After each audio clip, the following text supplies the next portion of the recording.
So, what if some of the Quran's chapters weren't just standalone texts, but were actually part of a single, continuous story?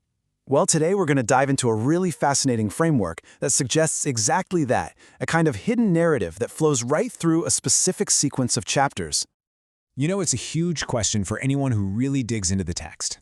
And while there are tons of interpretations out there, the source material for this explainer puts forward one single, really powerful answer: a hidden trajectory of truth. Here's the core idea. Imagine a single thread that starts in one chapter and then, totally intentionally, weaves its way through the next few chapters, building on itself to tell one big, unfolding story about a grand mission. Okay, so according to this interpretation, Surah Saf, that's chapter 61, is basically the starting pestle. It's the moment the prophet's mission is laid out for everyone to see. And it's not just a call to believe. Nope, it's a mandate to get up and actively work towards a purpose that could change the world. Let's actually trace how this whole thing unfolds. So, after the mission gets declared in Surah Saf, bam, the very next chapter, Surah Jummah, lays out the training method.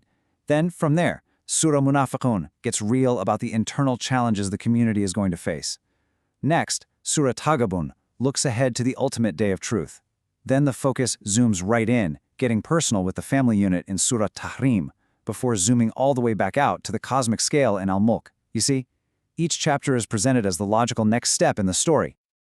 Right, so what is this mission exactly? And who are the kinds of people that are supposed to carry it out? Let's break it down. The crucial concept here is Din al-Haq, which you can think of as the way of truth.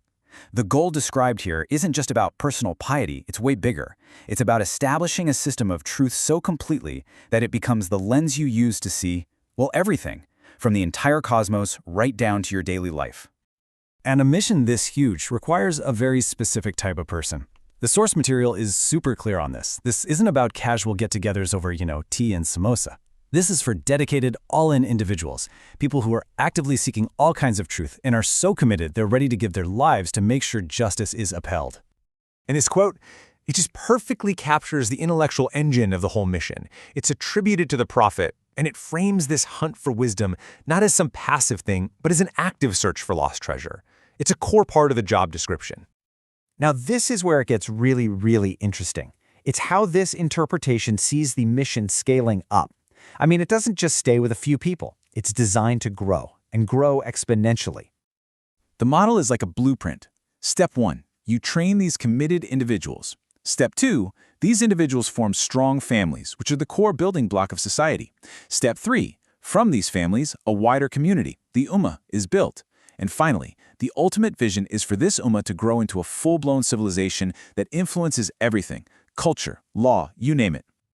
So you see the scale we're talking about here, right? This isn't about small tweaks. The ultimate vision is a total societal transformation. According to this framework, the truth that the mission establishes is meant to soak into every single part of human life. Now, it's really important to remember that this trajectory of truth idea isn't the only game in town. The source material actually contrasts it directly with what it calls the classical interpretation. So let's take Surah Jummah as a perfect example to see the difference. The classical view, it often focuses on the religious importance of the Friday prayer itself.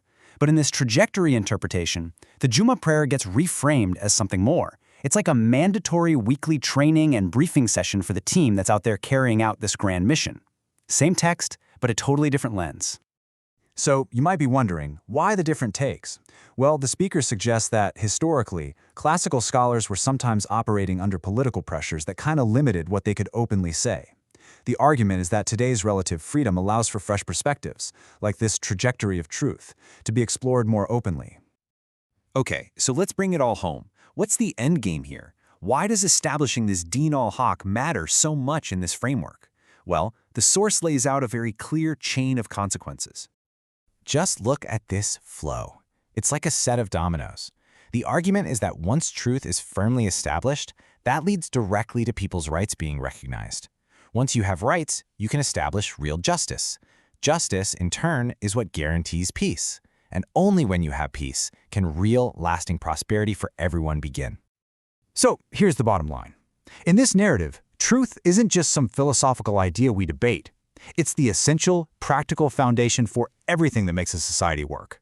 It's the very first domino that absolutely has to fall for the rest to follow. And that leaves us with a final thought, doesn't it? Whether you agree with this specific interpretation or not, it's just a powerful reminder of how the lens we use to look at something can completely change the story we see. It challenges all of us to think not just about what we're reading, but how we're reading it.